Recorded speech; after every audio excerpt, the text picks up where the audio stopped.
Welcome to Receiving Nur Weekly Quran Study. We are continuing to journey in Surah 46, Sand Dunes, or al-Ahqaf in Arabic. We have had a couple sessions on this so far, and this session we will continue on from verse 8 onwards, inshallah. Sister Yamina will lead the session as usual, and we are all welcome to join in with questions and comments, either during the discourse or at the end there will be a Q&A as well. Without further delay, we'll start. Jazakallah khair, Sister Yamina.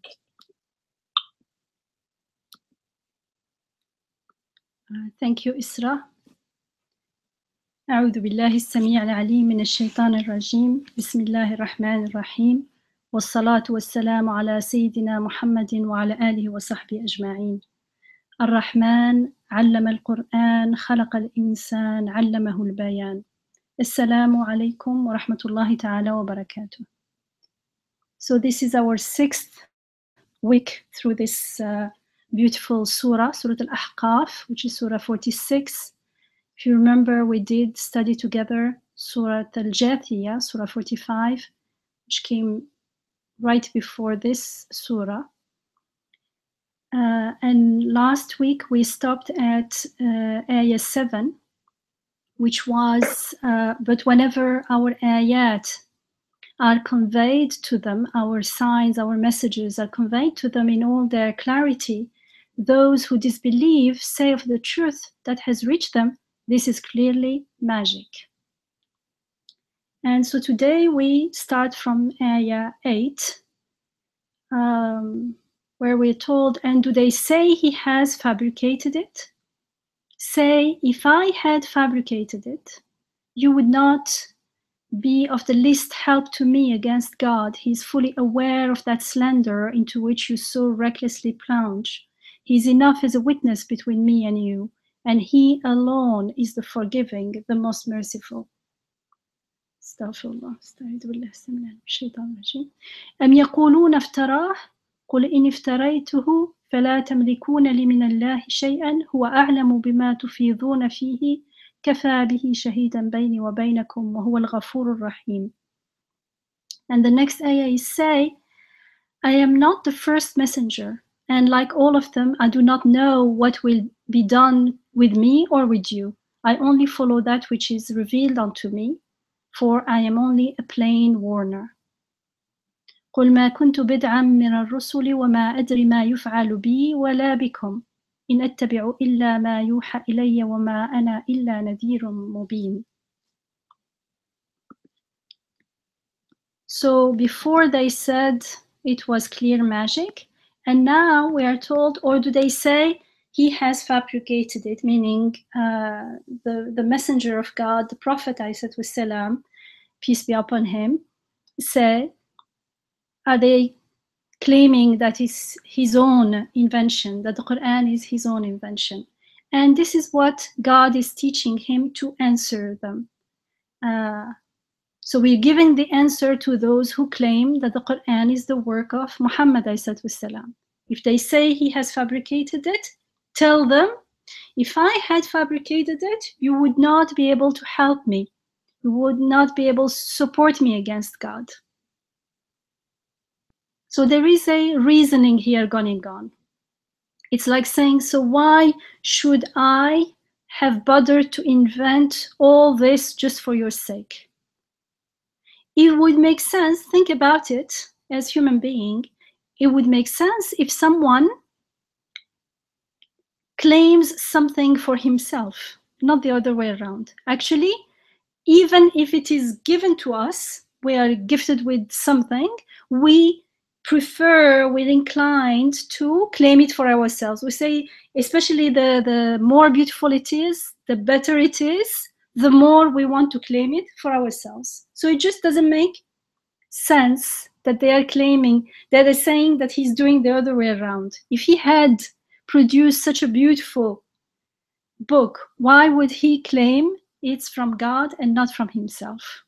Because human being fitratan, let's say, we're inclined to appropriate things for ourselves and to claim them as ours. So why would Muhammad والسلام, write the Quran himself and then falsely claim it's from God? It's just the other way around of what we are inclined to do normally. It would be much easier to claim for him to claim authorship for himself and make people follow him and gain authority for himself and power for himself. Why would he bother to say that it's from God and then call people to worship God alone? And he insists that he's no different than anyone else and that all people are equal and that he doesn't know anything, he has no power. Just doesn't make sense. There is nothing for him to gain in all this, no benefit at all. It would be actually irrational for him to do so, because not only there would be no benefit for him, but as we are told in the ayah, he'd have to answer to God and take responsibility for lying on God's behalf. And he's saying, no one will be able to help me. You won't be able to help me against God. So why should I go this far just for you, just for your guidance, just to help you?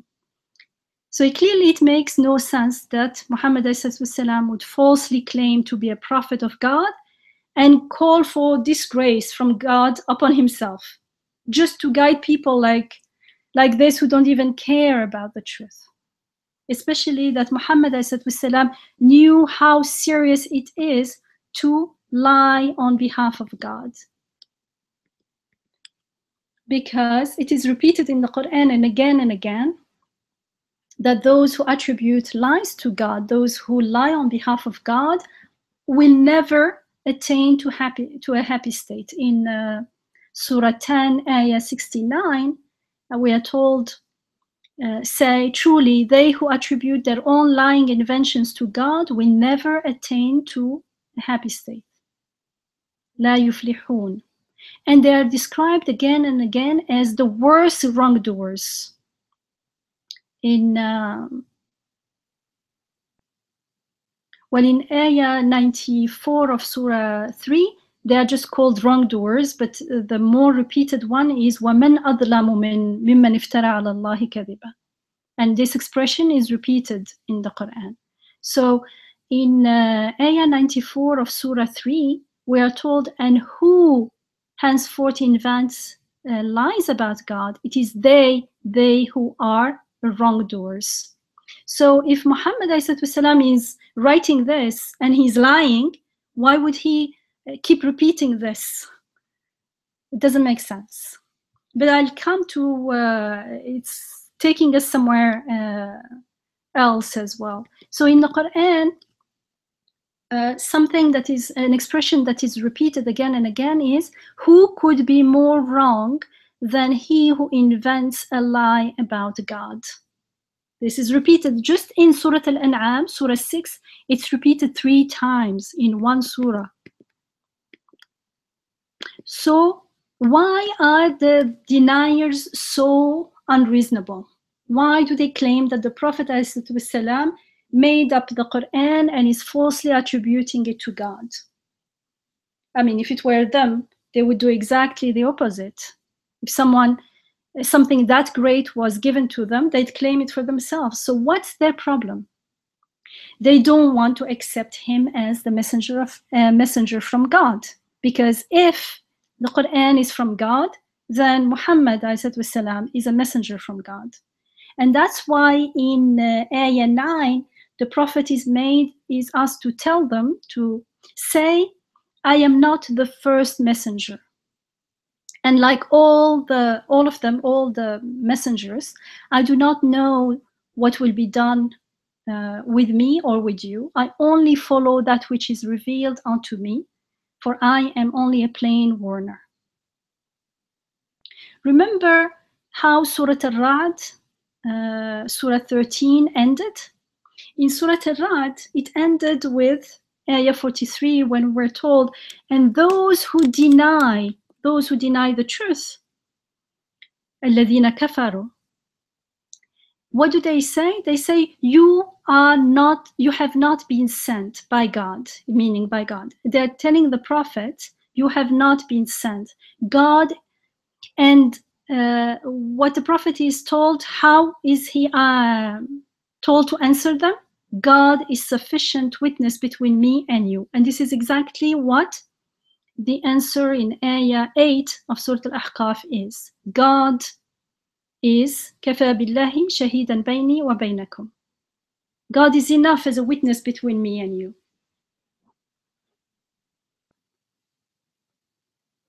So the prophet is told to tell the deniers that God is sufficient witness between them in Ayah 8.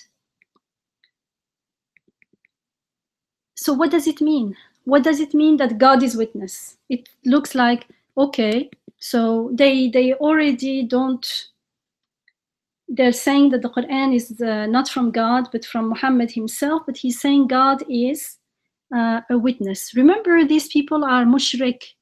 They're not denying the existence of God, but they believe in a God that that does not create everything here and now. He's not Rabb. He's not creating everything. He's not the sustainer of life. He's not the sustainer of being in existence. So how can we know that God is truly witness? Because this is something that we actually discussed a few times, because this is not the first time that we see this expression in the Quran, as in Surah Al-Ra'd, which we studied together. Because if the Quran is truly the speech of God, then we should be able to authenticate it. We should be able to confirm its authenticity. And if we are able to authenticate it as divine speech, as speech of God, therefore we would be able to confirm that truly the prophet is his messenger. So when we look at the Quran, remember in this surah, in the beginning, the evidence is always in the world, in the creation. And even the challenge given to those who oppose, to the opponents of the prophet is, Aruni, show me what these things you believe in, you are worshipping, show me what they have created. So the evidence is always in the world, in the creation, something that we can observe, we can see, we can experience, we can testify and witness, we can make shahada. So when we get to know God through his creation, as it is described in the Quran, then we realize that he communicates through his creation.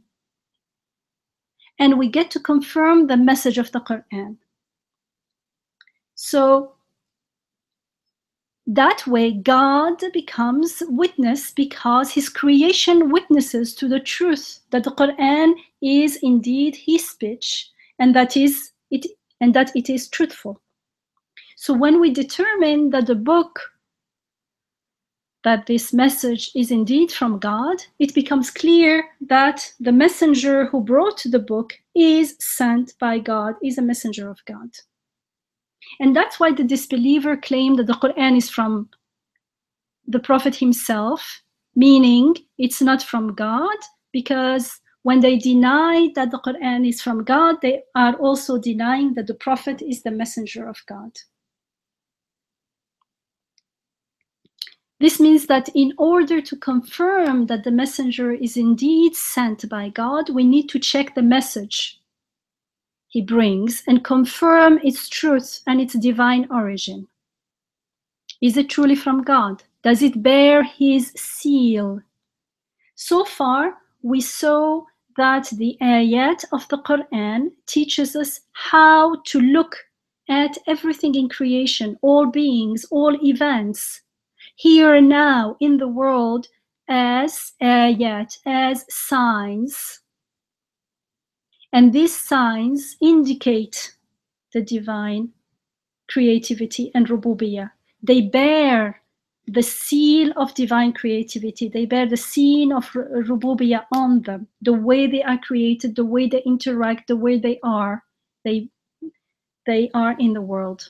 And when we get to witness this activity, then we get to witness the tasbihat, the glorification of all creation.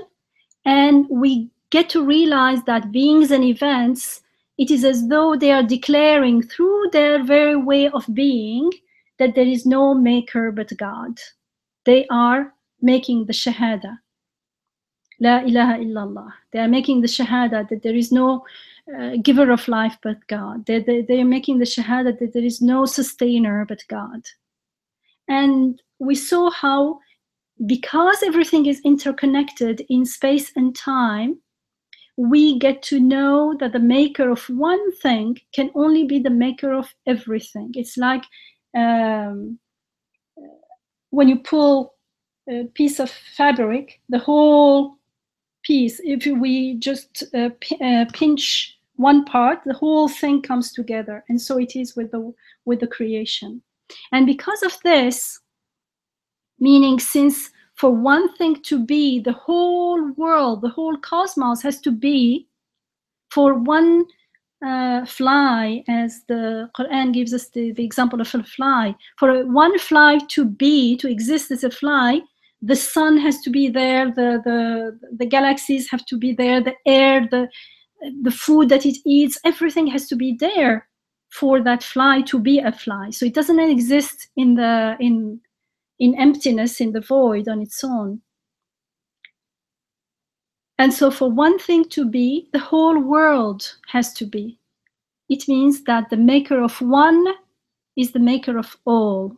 And this maker of one and all knows everything, controls everything, has power over everything. He hears and sees everything. And this is how we saw how everything in the creation, all beings are ayat. They speak, they glorify God with his beautiful names. They proclaim the Asma al-Husna, the beautiful names of God.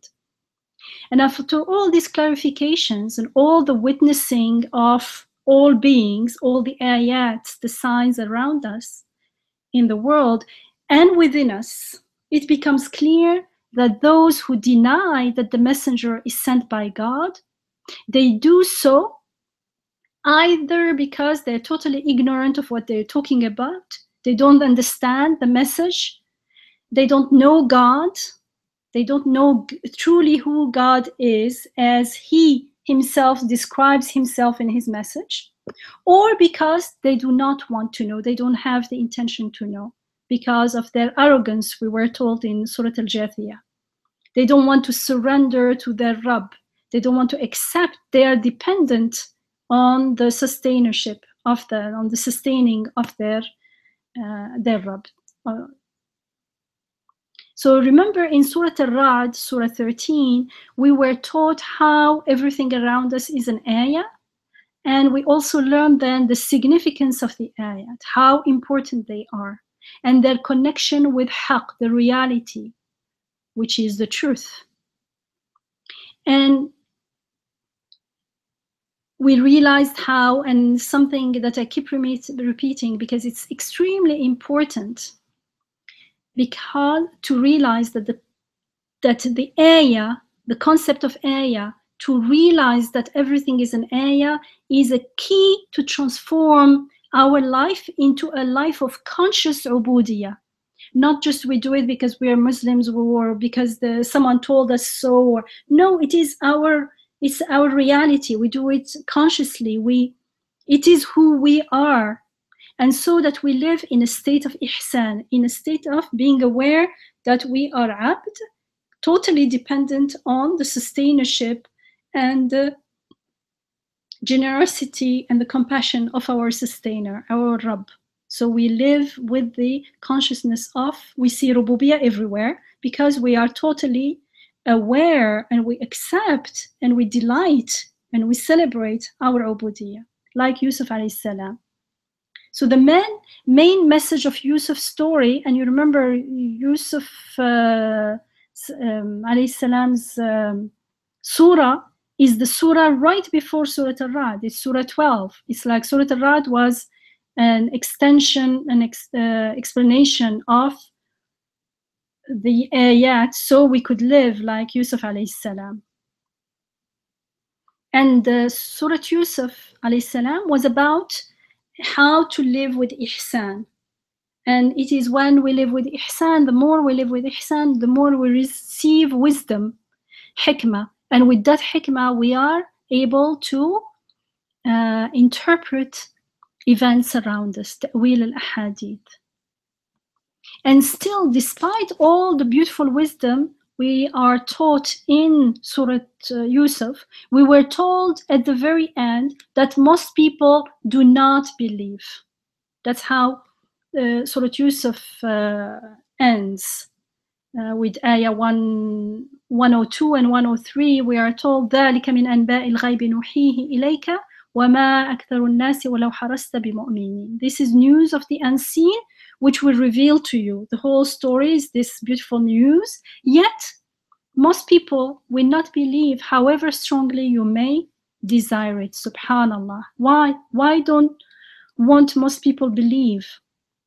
Because it seems far-fetched that God would send a human being as a messenger with messages of how to achieve conscious living with iman and ihsan like Yusuf alayhi salam and the rest of the messengers of God.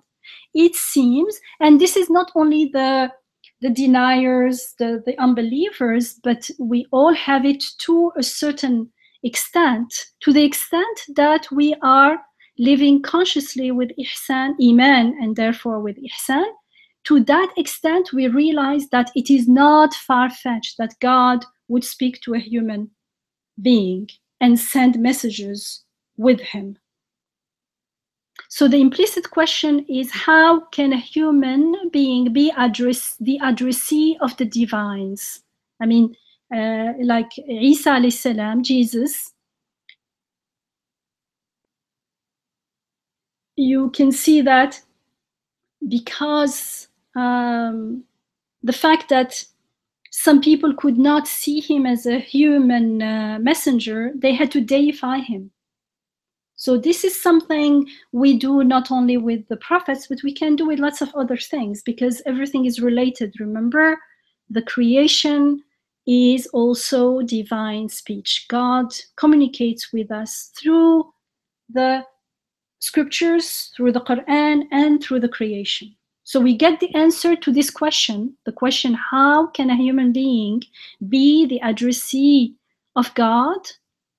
We can only answer this question when we consciously receive the message, when we consciously follow the guidance of the Quran. And consequently, when we do that, we realize that the Quran teaches us how to read and listen to the ayat in the world. Like Yusuf alayhi salam, he was given the wisdom to interpret the events in the world.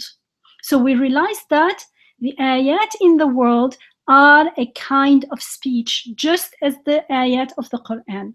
We witness, we actually testify, we actually live it and experience that God does speak to us. He speaks to us through his creation.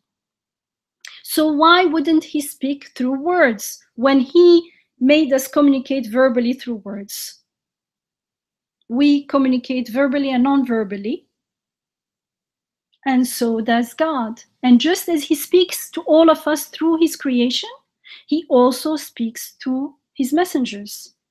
And just as he sends but he speaks to his messengers like us through the creation, through inspiration, but also as like ambassadors to humanity through special speech through the scriptures.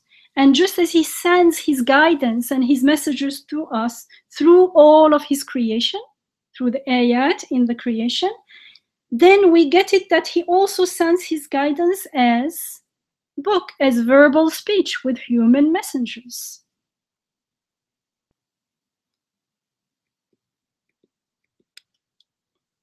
So now we understand why it says, or do they say in Ayah 8, he has fabricated it? Say, if I had fabricated it, you would not be able to help me against God. He is fully aware of that slander in which you so recklessly plunge. He is enough as a witness between me and you. And then it ends with, and he alone is the most forgiving, the most merciful. It's as if God is sufficient for me as a witness between us in the way I just explained, and may he forgive you and grace you with his rahmah. And what is better, the best embodiment of rahmah is the guidance. This, the guidance that is the light that makes everything, makes us realize that everything is rahmah. That's the guidance of the Quran. And then the next ayah 9, we are told, I am not the first messengers. Like all of them, I do not know what will be done with me or with you. I only follow that which is revealed unto me, for I am only a plain warner. And here the word is bid'an, قُلْ مَا كُنْتُ بِدْعًا مِنَ الرُّسُلِ, which refers to something novel, unprecedented. I'm not the first one. There have been many messengers before me. So those people opposing the Prophet ﷺ reacted as if no messenger had preceded him, as though his prophethood was something new, something novel. What does it mean? Like a human being bringing a message from God? What do you mean? And also, we can only ask this question when we have not studied the Quran, followed its guidance, because when we follow its guidance, we realize that, oh, everything is a message from God. We just take them for granted. We never really try to understand what's going on around us. So the Prophet is told, the Prophet ﷺ is told to tell them, to answer them, that he doesn't know what will happen to him either. And this way, the fact that knowledge and power belong to God alone is emphasized again. He doesn't know. How could he come up with this scripture, with this book, with this message? And as he's answering, he is again putting the divine, God is in the front. He's always effacing. He's not in the appropriating anything for himself. He says, I don't know. It means he knows. I haven't done anything. Whatever you see on me, it's from him. I'm only a plain warner. I don't know what's going on, just like you. So God, the divine power, divine knowledge is again emphasized. And we also understand that the messenger, this way we understand that he only follows and he only obeys the divine guidance just as any other creature of God. And this is precisely why the messengers are models for us, for humankind, through their words and conducts, because they are so aware of who they truly are. So their being divinely appointed does not make the messengers any less human than any one of us. They are appointed to warn people, to remind them that this life is passing and that everyone is destined to meet his Lord and to answer for what he's doing in this life. So it's reminding us of who we truly are and the nature of our life. Tomorrow, I could be gone and I will be accountable and responsible for how I lived my life. It means because that life is not mine. It's a trust. It's a gift. How have I used it? Have I used it, forgotten and thought it was mine and did whatever I wanted with it? Or have I respected the trust? It's a trust. I cannot use it the way I want, but the way its owner wants. And lo and behold, the way the owner of this life gives us the best way to live what we aspire, because he's the one who gave us those desires for happiness in this world and the next. And so he shows us the shortest and the best way to achieve that. So those who are accusing the Prophet ﷺ of having fabricated the book do not live with this level of awareness of accountability to their creator. So they are the liars, actually, because it's not like they are very aware of who they truly are. They are truly accountable to their creator, and they look at the Quran and say, no, I don't think so. They are the liars because they are talking about something they don't even know. They don't even know themselves. How could they know if the Quran is from God or not? They have no idea about what al-haq is, the truth is, because they don't even know, they don't realize what they are talking about. They don't know the Quran well enough to declare that it is not God's speech but Muhammad's. That's why in Surah Hud, which is Surah 11, Ayah 35, we're told, some perchance assert, no, okay, أم يقولون افتراه, or do they say he has invented it? Exactly, it starts exactly like Ayah 8. But then it says, the answer is a little bit different. It says, if I have invented it, upon me be the sin, but far be it from me to commit the sin of which you are guilty. It means I have nothing to do with the sin of who you are guilty. You are the ones rejecting God's messages and his ayat, his messages in the Quran and his ayat in the creation and within yourselves. You do not see yourself as abd. You don't realize that you have no independent, separate existence on your own. You're not even aware of that. You're liars, and you want to make me bear your sin. I am not guilty of that sin. So we can only confirm that the Quran is indeed from God. Always when I read the Quran, remember we did at the very beginning when we started this series on the Quran, talk about how to read the Quran. And one of the first thing is, what is this ayah telling me? I cannot be reading it only for the opponents of the Prophet ﷺ. Lots of people now say that. What do I say to them? Is there something in me that is not 100% convinced, certain that this is truly God's speech? Do I feel that awe when I'm reading the Quran? Do I feel that I am in the presence of God? God is speaking to me. Do I feel like in a state of prostration? Do I feel like, oh, like my skin is, how do you get goosebumps when, or how do you call them? When you are very, it's not fear, but it's reverence. Yeah, it's called goosebumps, but I don't know what is the verb. Like the noun is goosebumps. Okay, so you get goosebumps when you are listening to the Quran, because, I mean, this is God speaking to me. Can you imagine? I mean, that state of being is very, very different. Yeah, it's a physical impact of the Quran. Yes. So we can only confirm this, that the Quran is indeed from God for myself, because I'm reading the ayah first. Okay, it's talking about these people. How about me? How do I confirm that it is indeed from God? I don't want to be in their situation without me realizing it.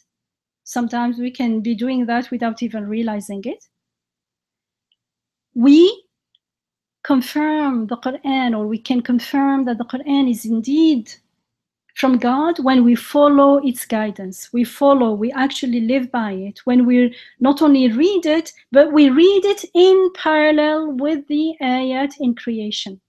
And when we start reading it in parallel with the ayat in creation, as it itself asks us to do, then we start witnessing the evidences of its truth within the creation and within ourselves. And as we start living and witnessing and testifying the ayat of in the creation, including ourselves, like our longing for eternity, the evidences of akhirah and the resurrection pointed to in the change of seasons, for instance. It is when we confirm that everything, every being, every event, every emotion here and now is indeed created now. Here and now it's being created. Then we confirm that the Quran is truly from God, who creates the heaven and the earth and everything between them according to truth. Remember ayah, what was it? 3. I think it was ayah 3 of this Surah al-Ahqaf, when it started with Hamim, Tanzil al-Kitabi min Allah al-Aziz al-Hakim, and then it was about the creation.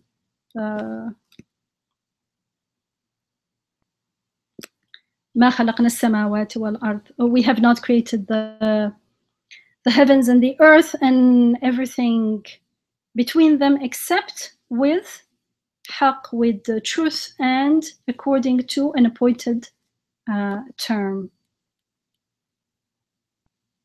So now then we can witness the truth. When we witness the truth of ayah 1, 2 and 3, then we can confirm that indeed the sending of the book is from God the Almighty, the Wise, ayah 2 of this surah. And then we can confirm that indeed Muhammad والسلام, is the messenger of God. And that means that we realize that it is God who speaks in the Quran, because he speaks in the world. Those who deny the Quran, that the Quran is from God, and they want to attribute it to Muhammad والسلام, they do the same thing with the creation.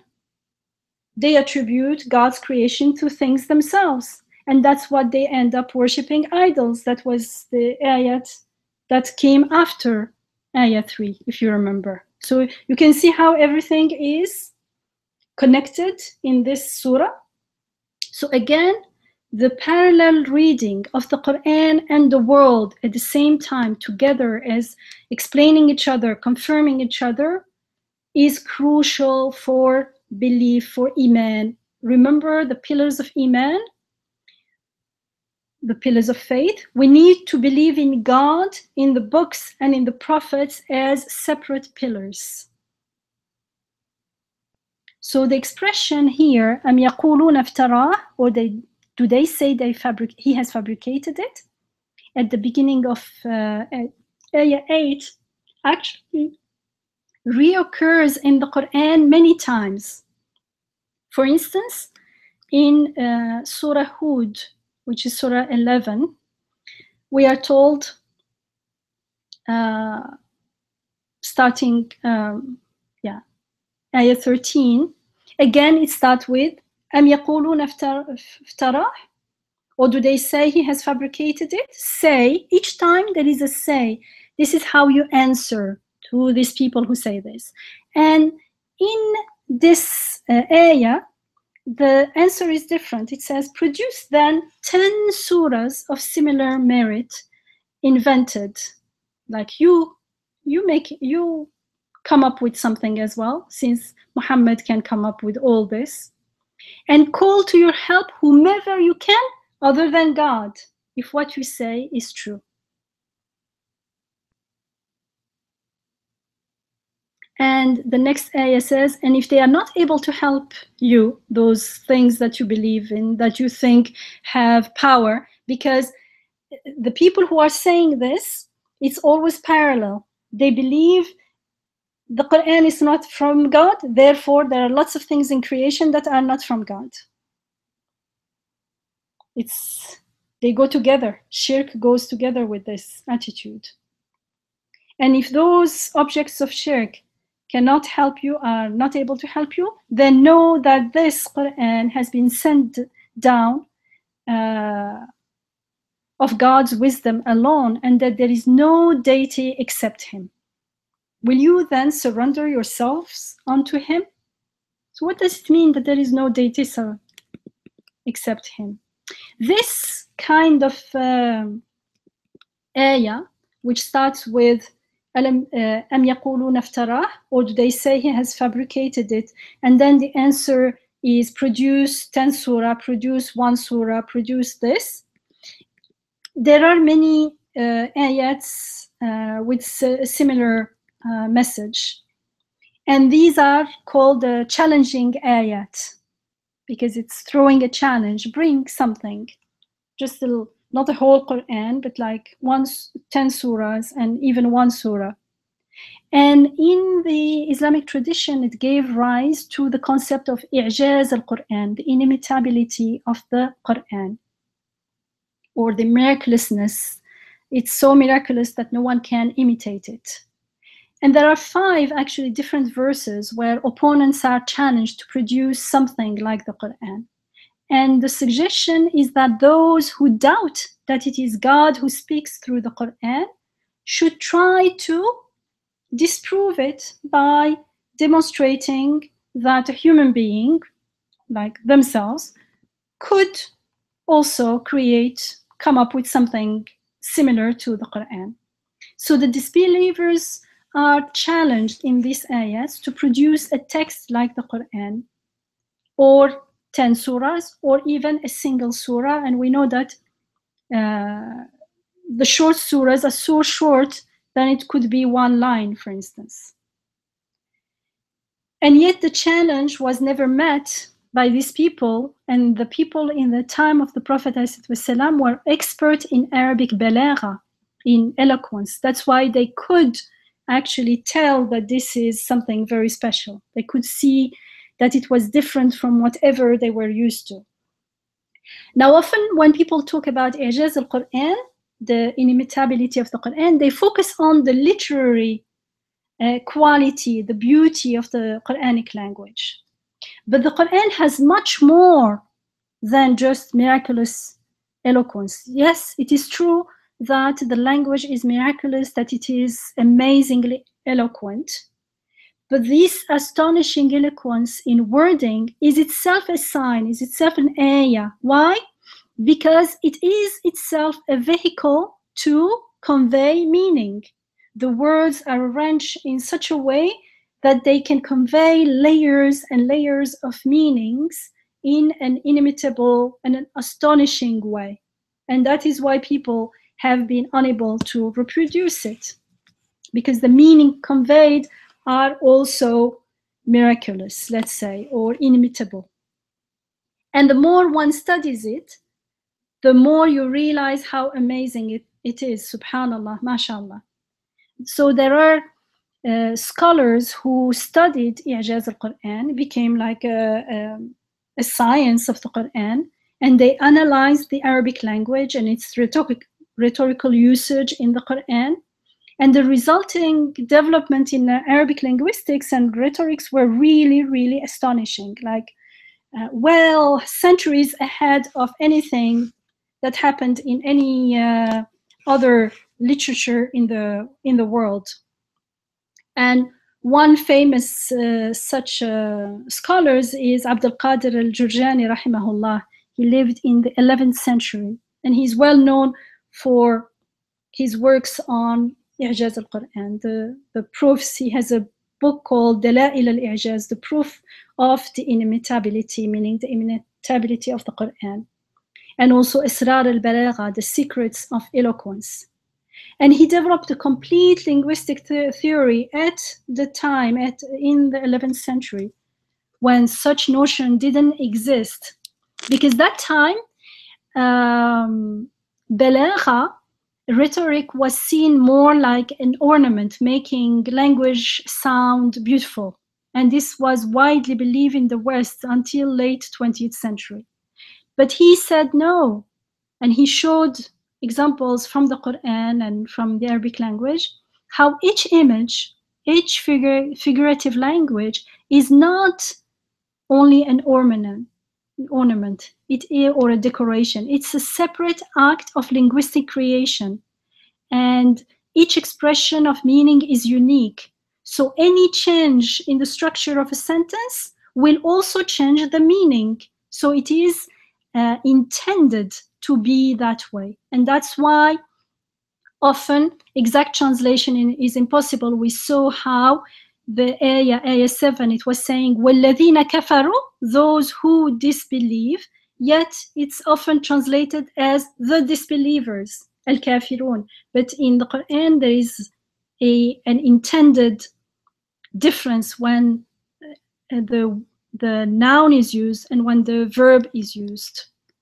He also, like Jurjani, he showed something very important in reading and understanding the Quran. He said that metaphor is not a way to transfer a word into another meaning, but it's like you keep the original meaning, it retains its original meaning and acquires an intermediate new metaphorical meaning. And that's why whenever we read the Quran, we look why this word has been used and not another one, because you could have the same metaphor with another word. No, because this original meaning also is a sign, is an ayah, and therefore the original meaning exists in a tension of double, triple, and many multiple meanings with the new usages, with the other usages. And this way it is made to convey layers and layers of meaning, all intended at the same time. This is all beautiful, but you say not only, as I said last time, it's not only the non-Arab speakers that are not experts in eloquence. Most Arabic speakers are also not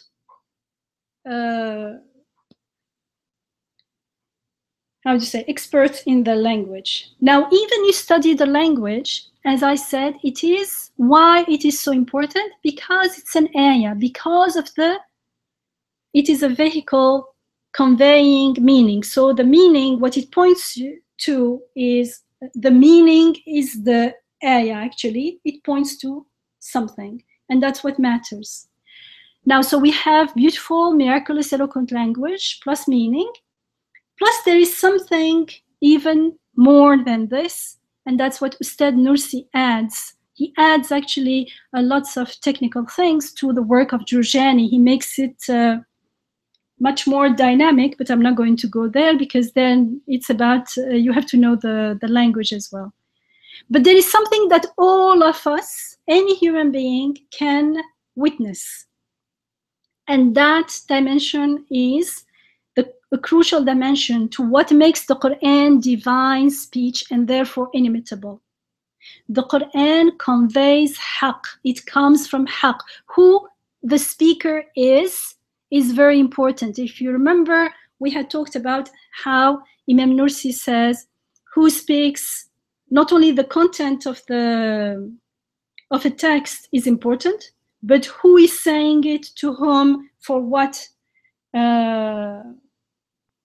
reason, is also very important. So here I want to emphasize who the speaker is very important. As Imam Nursi, rahimahullah, he says, the power of speech takes its power from the speaker, who the speaker is. So here, the Quran, not only it conveys haqq, it itself comes from haqq. It is the God speaking.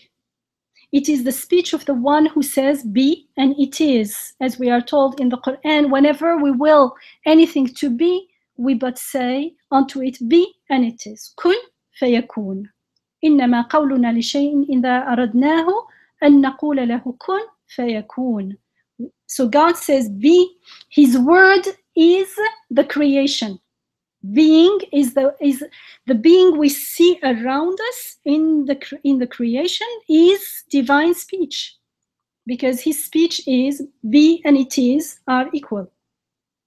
So I may naively say, well, I certainly can say be or something similar, right? With this mindset, when I read the Quran, I say, okay, so like I could say something similar, couldn't I? It sounds like human language. But my words have no power to create. So how can it ever compare to the word of God? Let me give you something very simple, because language always reflects the reality of the speaker. So I can say, I breathe. But even then, That's only a way of communicating, because in reality, I do not know how I breathe. I have no control over my breathing.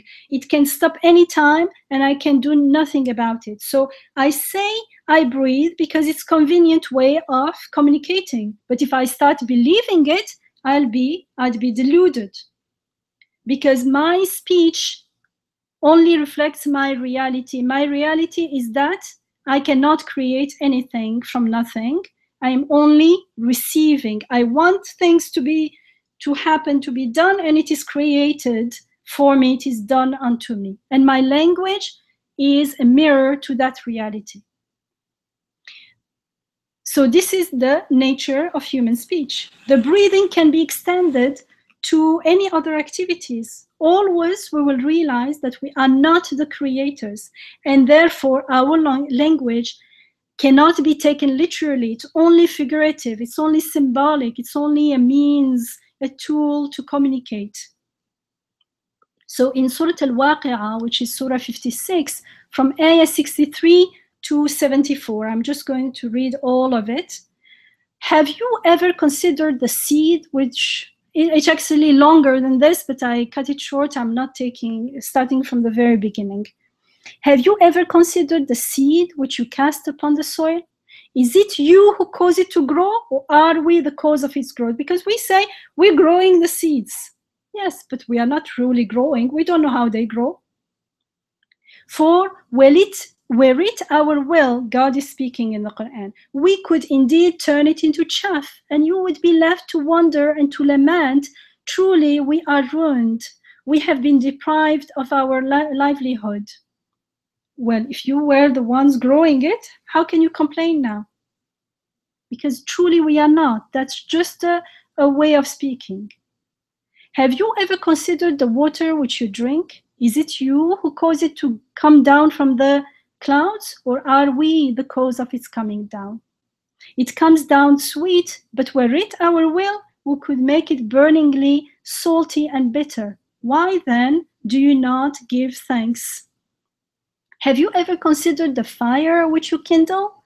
Is it you who have brought into being the tree that serves as its fuel? Or are we the cause of its coming into being? It is we who have made it a means to remind you of us, and a comfort for all who are lost and hungry in the wilderness. Extol then the limitless glory of your sustainer, might his name. فَسَبِّحْ بِاسْمِ رَبِّكَ الْعَظِيمِ. Subhanallah, how beautiful. So, which surah is that in? Al-Waqi'ah 56. I just read from 63 to 74, but you can start before 63. The questioning starts before that. Surah Al-Waqi'ah. So the evidence in the world clearly indicates activities of rububiyyah. There's no evidence in the world that what I say is truly, not only figuratively, but truly happening. Even when I say I breathe, there is nothing in the creation, in the world, supporting that claim of mine. Actually, everything in the world is an ayah. My breathing itself indicates an activity of rububiyyah. Someone else is sustaining my life and my breathing.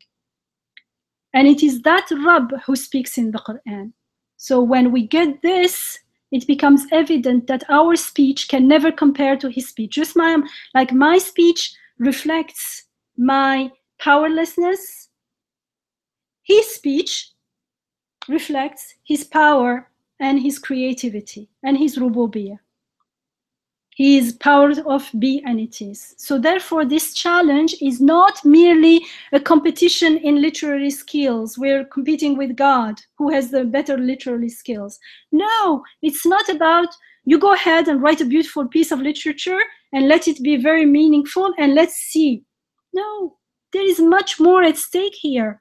Our speech is only figurative, whereas God's speech is the truth itself. It creates be equals it is. What he is saying be is what we see in the creation.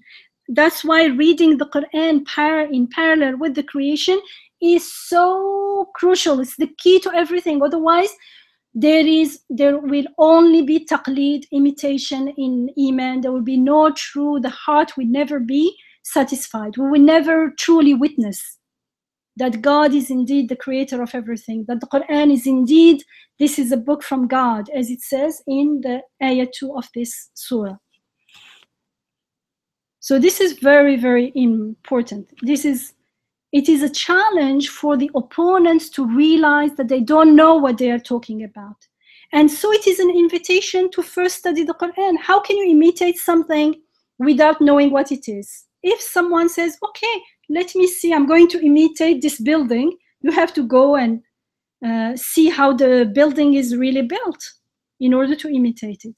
So if someone is truly sincere in his claim, when they go and study the Quran and listen to the Quran, they'll realize that the speaker has the power to create, has the power. He says, be, and it is. Look at the creation around us now in full. All trees obey the divine command to be in a certain way.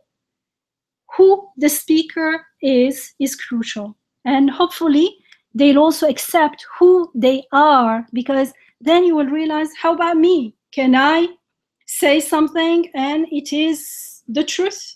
And it's not only the truth because I say it, but because there is something out there that bears witness to my claim. No, because speech is a mirror of the reality of who we are as created beings who have no control over even their own breathing. So when we realize who we are, we also realize that we cannot create anything and that everything is done unto us. This is a crucial step in realizing the nature of divine speech, the nature of the Quran, and that it cannot be compared with our speech because we cannot imitate the creative power of God, and so we cannot imitate his speech. He says be, and it is. I say be, nothing happens. Even when I say I breathe, actually I'm just describing something that's happening to me. I'm not doing it. And remember in ayah 4 of Surah al-Ahqaf, 46:4, we were told, say, have you seen, have you considered what you invoke instead of God? Show me what they have created of the earth. Show me. Because if there is something that I can create, then my language also will show that something. And that's something I will be able to show the evidence in the world. That's how we are created. That's how everything is, existence is. And in Surah Luqman, if you remember, we also studied Surah Luqman together, Surah 31, Ayah 11, we were told, هذا خلق الله فأروني ماذا خلق الذين من دونه. All this is God's creation. Show me then what others than he may have created. And these others include ourselves, because actually they go together. We only attribute power to things when we attribute it to ourselves. Everything is like a mirror to our self-perception. So there are those who in their arrogance and in their delusions, and because of that arrogance and the resulting delusion, the result is ignorance. They insist that they can also create, like Nimrod, who claimed he could grant life and death. If you remember Nimrod with Ibrahim alayhi salam, in his delusion, he forgot that he could only follow the order. He could only follow the rules of creation. He cannot say be and it is. And he cannot change the already existing rules. He has to obey them. So Ibrahim alayhi salam is told to ask him to make the sun rise from the west. He did not ask him to make a new sun. He did not even ask him to change the orbit of the sun, just change the direction. The sun is going in one direction, change it so it goes the other direction. So instead of rising from the east, it would rise from the west. This is in Surah Al-Baqarah, Surah 2, Ayah 258. Are you not aware, Alam Tara, have you seen, have you considered Are you not aware of that king who argued with Ibrahim about his sustainer, his Rabb, simply because God has granted him kingship? He said, I am powerful, I'm a king. No, you were made a king. You were born in a certain place, in a certain family, with a certain at a certain time. Otherwise, you could be born a beggar. You didn't get to decide anything about that. Lo, Ibrahim said, my sustainer is he who grants life and deals death. Then the king replied, I too grant life and deal death. Ibrahim alayhi said, truly God causes the sun to rise in the east. Cause it then to rise in the west. Thereupon he who was bent, he who denied, الذي كفر, who denied the truth, remained dumbfounded. For God does not guide wrongdoing people. Subhanallah, you see how beautiful the reasoning we learn in the Quran? So this is the power of God's speech, where our speech is only a tool to communicate. We do not create, so our speech cannot reflect any true, genuine creativity.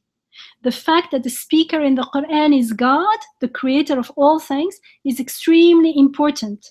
And the fact that we can confirm this fact is as important, meaning that the fact that everything in the creation is created as an ayah, as a sign bearing witness and testifying to this reality that the Quran is God's speech, and that the creation is its speech too, his speech too, one in word and one in embodied be.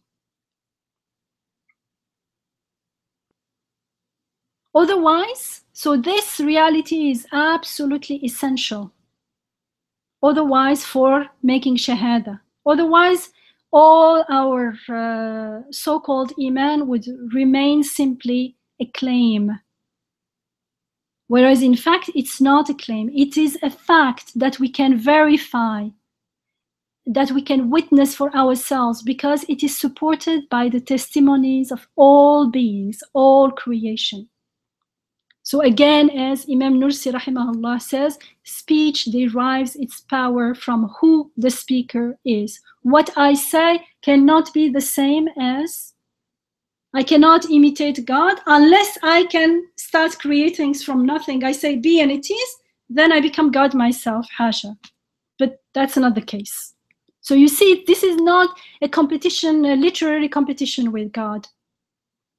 Because the language, the eloquence, the miraculousness in the way the meanings are conveyed are all signs that refers to the creation, that refers to the creator of everything. The speaker is the maker, the creator. In Surah 29, Al-Ankabut, ayah 19 and 20, we're told, do they, meaning here it's talking about those who deny the truth, not see how. So there is seeing. This I love about the Quran, because it's all about seeing, witnessing, observing, and how. Because usually people tend to say, oh, religion is about why, science is about how. Just a second, what does it mean? Why doesn't make any sense without how? They are actually two sides of the same question. You cannot separate them that way. And it's because religion has nothing to do with the creation. In that mindset, there is no bridge between the two. Therefore, it remains a matter of faith, but that faith is not iman. Iman means something that has been verified. It has to be verified. Like our belief in akhirah, it is more than iman. It has to be yaqeen, certainty. How can I be certain if I have not seen any evidence? And the seeing is actually more than a seeing, because it's a seeing, it's like the seasons right now. We live them, we experience them. It's a tasting. There are levels of seeing. We can see with our eyes, we can see with our five senses, and we can see with all our being and our emotions, with our heart and with our soul. So it says, do they, those who deny the truth, see how God creates in the first instance and then brings it forth anew? This truly is easy for God. Say, go all over the earth, siru fil ardi, and behold and see how wondrously he has created in the first instance. And thus too God will bring into being your second life, for truly God has the power to will anything. So here is saying God will resurrect you, he will create you again. You don't want to believe that? Look at your own creation now, here and now, and go and look at the world, how everything is being recreated. For instance, during the season. Now everything is dying. In winter, it will be all dead. And suddenly in spring, everything comes back to life. Truly, why is this so? Because Inna Allah ala kulli shay'in qadir. He has the power to will anything. So unless we read the Quran in the way it guides us to do, we will not be able to confirm the inimitability of the Quran at all levels. At the level of language, eloquence, meaning, and at the level of haqq, the truth, the reality of what our speech, the nature of our speech, and the nature of divine speech. And the last one is what makes us certain. We don't have to be expert in Arabic to understand this. It makes us certain that this is indeed God speaking in the Quran. And the eloquence and the meaning it conveys are, alhamdulillah, beautiful tools to channel the truth. So if anyone sincerely studies the Quran without prejudice in either way, for or against it, they'll soon realize that that the speaker in the Quran is the same speaker in the creation. He is the Rabb of all worlds, Rabbul Alameen. And it is the same speaker within us, within our own creation, here and now. Our Rabb who sustains our life, who sustains our breathing every moment here and now. It is the same speaker in all of those. Because we are the bridge between the two worlds, the world of witnessing, the world around us, and the unseen, the divine. And we're the bridge between the two modes of speaking, the non-verbal through creating and the verbal in the Quran. And as long as there is shirk, we cannot truly confirm this truth, neither in the world, nor in the Quran, nor in ourselves. Because when there is shirk, it means that's where there is a disconnection within ourselves. Because when or if, inshallah will not, but let's say if, but we go and come, if we are in a state of shirk, it's an indication to the disconnect within ourselves from the beginning, meaning we are still holding onto our misperception that we exist separately and independently of our Rabb. As long as we hold onto that false deluded belief, we cannot see the world as it is described in the Quran. We cannot truly realize that it is divine speech. We cannot hear the tasbihat of everything in the world, and we cannot take part in it. We cannot be part of it. Why? Because we always project our self-perception onto the rest of the world. So this cycle has to start with me letting go of my false beliefs about who I am. There is this delusion that when we don't question it, it seems like my reality, as if I exist on my own, separately of everything else, independently of any creativity or any sustaining. And so what I do is mine, my life is mine, and I do whatever I want with it, and I don't feel the need for guidance. I see it as superfluous. But the reality is that my life is not mine. It is a gift here and now. My breathing is being sustained for me here and now. And the more I realize that, the more I start seeing the world accordingly, the more I will crave guidance, divine guidance. And it is meaningful that this challenge comes with the challenge of the inimitability of the Quran comes with a particular context in the Quran. For instance, we have one ayah, this challenge ayat in Surah Yunus alayhi salam, Surah 10. So I'll go through ayah 34 to 38 so you can get a little glimpse of the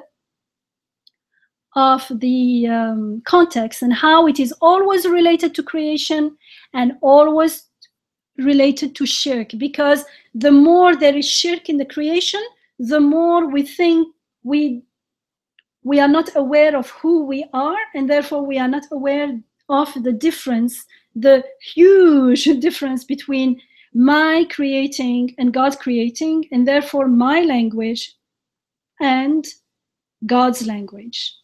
Because as I said in the beginning, language reflects our reality.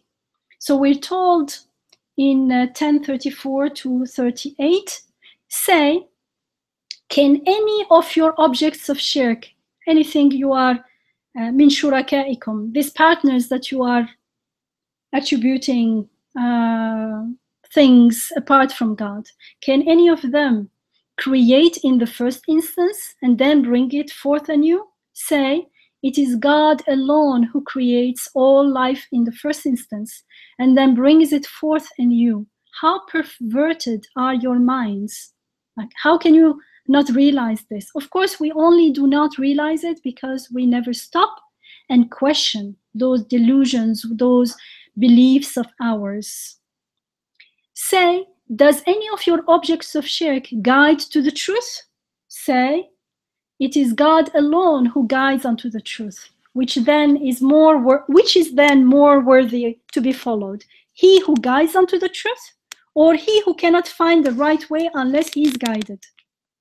What then is amiss with you and your judgment? For most of them follow nothing but conjecture. And behold, conjecture can never be a substitute for truth. Truly, God has full knowledge of all what they do. Subhanallah. Can you see the context? And then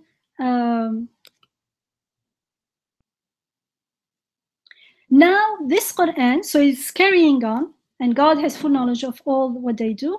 Now this Quran could not possibly have been devised by anyone other than God. It is a confirmation of whatever still remains of earlier revelations and was revealed, revelations were revealed before it, and it is a clear explanation of the book. Let there be no doubt about it.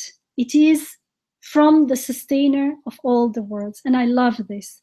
This Quran could not have been devised by anyone other than God. Why? Because let there be no doubt about this. It is from the sustainer of all the worlds. And this fact can be witnessed, can be checked. So we can authenticate and confirm the truth of this ayah. And if it is the speech of all, the sustainer of all the words, it's easy to find it out. It can't be the words of Muhammad then. Or do they say he has invented it? Again, as in ayah 8, say, produce then a surah of similar merit. Not a whole Quran, not 10 surahs, now only a surah. A surah can be as little as one line. And to this call to your help whomever you can other than God, if what you say is true. Subhanallah. You see how everything fits together? And in Surah At-Tur, which is Surah 52, from ayah 33 to 36, again, look at the context. The creation and our inclination to shirk, because shirk is the problem in all this. When there is no shirk, everything falls back into place. Or do they say he himself has composed it? Nay, but they are not willing to believe. They're not willing because all the evidences are there. If you read the Quran, it's not telling you just believe in me because I am from God. finished. No, it's saying go. Actually question everything. And it teaches us how to question everything. So, or do they say he himself had composed it? No, but they are not willing to believe. But then, if they deem it the work of a mortal, let them produce another discourse like it, if what they say is true. Or have they themselves been created without anything?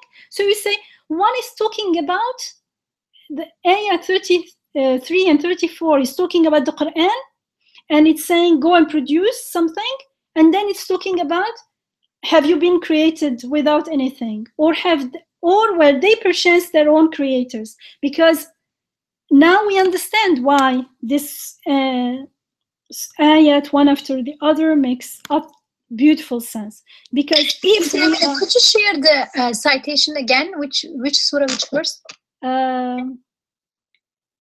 Surah 52 at-Tur, and ayah 33 to 36. Let me share it here with everyone. Okay, I did share it. Oh, maybe I didn't share the copy paste the whole thing, but you get most of it. Okay. Yeah, thank you. So right after go and produce another discourse like the Quran, it says, or have they themselves been created without anything? Or were they perchance their own creators? Or have they created the heavens and the earth? Because they can only bring something, write something like the Quran, say something like the Quran, only if they have the power to create themselves or to create the heavens and the earth. No one without a power can speak like the one who creates. But they have, and then it says no, but they have no certainty of anything. بل لا يوقنون. They don't know what they're talking about. They think it's a competition, literally competition. This is not a literally competition. This is about creation. This is about power to create. This is about the power of be and it is. But they have no intention, and they're stuck into their false, deluded self-perception, which then they project onto the rest of the world. Because however we perceive ourselves, that is how we perceive the world, and that is how we will relate to the Quran. We may claim to believe in the Quran as from God, but we have no certainty about our claims until we follow its guidance and live it and experience it and find out the truth for ourselves. And that process is the process of witnessing the truth. And as I have already said, as long as there is shirk, we cannot truly confirm this truth, neither in the world, nor in the Quran, nor in ourselves. Actually, we start with ourselves, but in the beginning, we are not aware that we are starting with ourselves. It's only when we are muhsin that we start realizing that actually, I was not even aware that I was only projecting my own self-beliefs onto the world. Because that is where either we connect everything or disconnect everything within ourselves. And if God is not my Rabb, if I cannot confirm within me that my breathing is my Rabb sustaining my breathing, how can I witness that He is anything else's Rabb? Now we can see why this surah started with saying that this book is sent by God al-Aziz al-Hakim. Remember this? You see how beautiful it is? It started with, this is the sending down of the book from God, the al-Aziz al-Hakim, the Almighty, the Wise. And then it says, we have not created the heavens and the earth except with truth and a set, an appointed term. And those who deny this truth are whatever. أما ينذر معرضون, they don't take our warnings about shirk seriously. And then in ayah 4, it says, have you considered what you are invoking instead of God? Show me what they have created. You see how things are all nicely connected, subhanallah. So it seems as though the topic changed from the book to shirk, to worshipping idols, and now to this book is sihr, and it's clearly magic, and now it's not you, it's not from God, it's from you. So what is when we first read it without understanding, it seems like almost each ayah has nothing to do with the other ayah coming after. But actually, they are just beautifully set in an amazing way. Subhanallah. And they are calling us, they're inviting us, they are urging us to follow a path that will lead us to the truth. So that's the way they are showing the way, the guidance. They are conveying the guidance and showing the way to the truth to us. Subhanallah. When we have the patience to stop and listen without saying, oh, I think it means this. Whoop. No, stay there. When I first read, I don't understand. I said, what's going on here? And so I have to listen. And it's when we listen that we start receiving the answer. So although it seems as though the topic is changing from shirk to worshipping idols to this to that, now I hope that we all see how these subjects are all beautifully and wisely interconnected and intertwined, and that we're getting some glimpses of the inimitable beauty of the message of the Quran, inshallah. So today was, or do they say he has fabricated it? Say, if I had fabricated it, you would not be of the least help to me against God. He is fully aware of that slander in which you so ranklessly plunge. He is enough as a witness between me and you. And he alone is the forgiving, the most merciful. Say, I'm not the first messenger, and like all of them, I do not know what will be done unto me, with me or with you. I only follow that which is revealed unto me, for I am only a plain warner. سبحانك لا علم لنا إلا ما علمتنا إنك أنت العليم الحكيم وآخر دعواهم أن الحمد لله رب العالمين اللهم أرنا الحق حقا وارزقنا اتباعه وارنا الباطل باطلا وارزقنا اجتنابه نستغفر الله العظيم الكريم الرحيم الذي لا إله إلا هو الحي القيوم ونتوب إليه سبحانه. Thank you. Thank you, Sister Yamina. Jazakumullah khair. Is there anybody who would like to offer a comment or ask a question at this time? Yes, I have. Jazakallah khair, Yamina. Jazakumullah kulla khair. It's just so beautiful. I like how you came back and to the beginning of the surah to show how everything is intertwined. Subhanallah. There are two thoughts that came to me as you were talking. One of them is how the importance of this message, like the signs, how important they are, that Allah subhanahu wa ta'ala, the first word that he revealed to us was to read the signs, was an order to read those signs, and to read those signs as signs of a creator, like اقرأ باسم ربك الذي خلق. Like the key word was the creation, these are signs of creation. Like every word is a sign of creation. And the importance of it is that it's like that key word was the first word. Like these were the first words because how they are the key. Like without them, we're lost. We wouldn't know this is truly from God.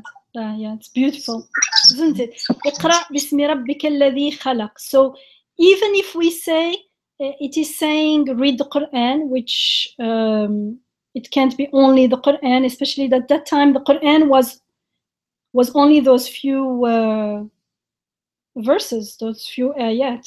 It was the first revelation. There was no verses. This is the first. This is the first revelation. But even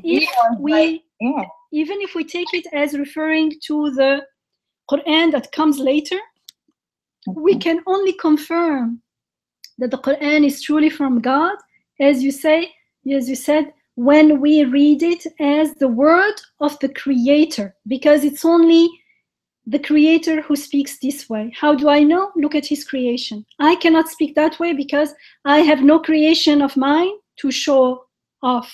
That's why my speech and His speech cannot be compared. That's why His speech is inimitable. I cannot imitate it. I could only imitate it if I could imitate His creation, but I cannot. I am myself being created, as it says in the Quran. لا يخلقون شيئا وهم يخلقون. They cannot create anything because they themselves are being created. That includes me. Subhanallah. It's just so beautiful. Thank you, Alia. Yeah, that's beautiful. Iqra.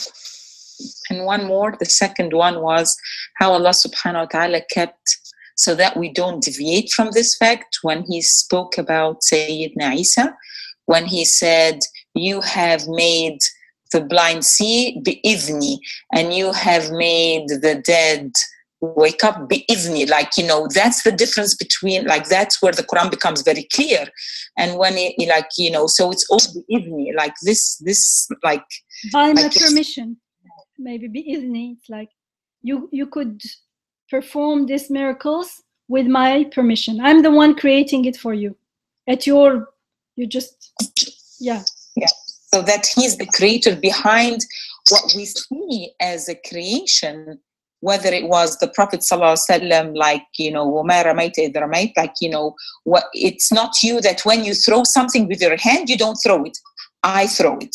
When you heal someone, you're not healing. I am healing. When you are like, it's like the creation is not from you. You just do an action, but I do the creation. And it says, as it says in the Quran, how can the one who, like in the meaning of the one who creates knows, but we don't know. We don't know how someone healed, for instance. We don't know how we're throwing. We don't know how we're breathing. Then we say, I did it. It's okay as a language, but if we start believing that we are truly creating, then we don't see the difference with the Quran. We say, okay, it's like beautiful language, but I can also say beautiful things. Subhanallah, astaghfirullah. We don't know what we're talking about. That's why it's nice to, the language of the Quran is miraculous, it's inimitable, it's very eloquent, alhamdulillah, all those things. But those are all ayat to something which is much more important, which is, that's why the dynamic dimension that Imam Nursi brings to the work of Jurjani is that the tafsir of the Quran is the creation. And so they have to be read together. And that's why he's saying, like, it is inimitable because he says be and it is. You can't do that. So, and he does speak about I'jaz al-Quran as well, but within this context. So it's clearly not a competition with God at a literally level. And also you don't feel, okay, now, even if I start studying Arabic now, how much am I going to feel all this beauty and everything? The more you learn, the better you benefit. But still, if you are not a scholar of Arabic eloquence and rhetoric, you still will benefit, because the main thing is something that all of us can witness, which is that I cannot create and He creates. We can all witness be and it is to a certain degree, and therefore we can all witness and learn to make a difference and to recognize that divine speech is different from any other speech, inshallah. And so we can authenticate the Quran as divine speech, even if we're not experts in Arabic or we don't know the language. Alhamdulillah. Jazakallah kulla khair. Thank you very much. Is there anyone else who wants to make a comment or ask a question?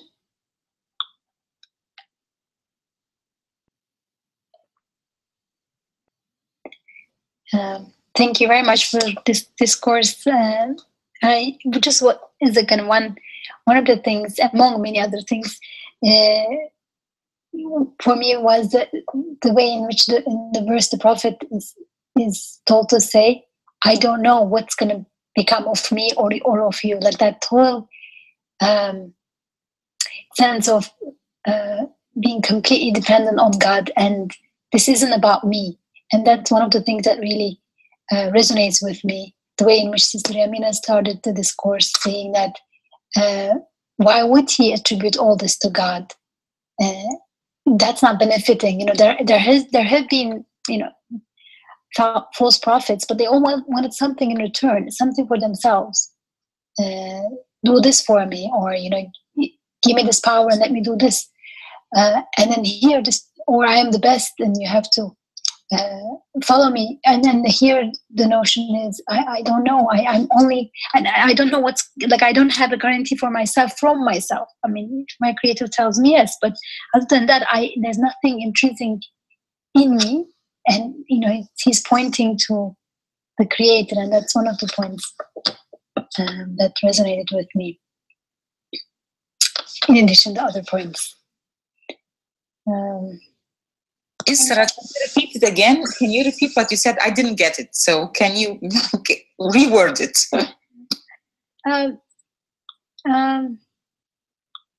It's just one statement.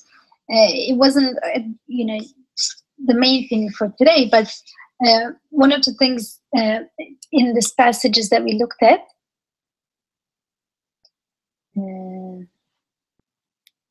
in verse 9, that the Prophet denies. He said, no, this is not from me.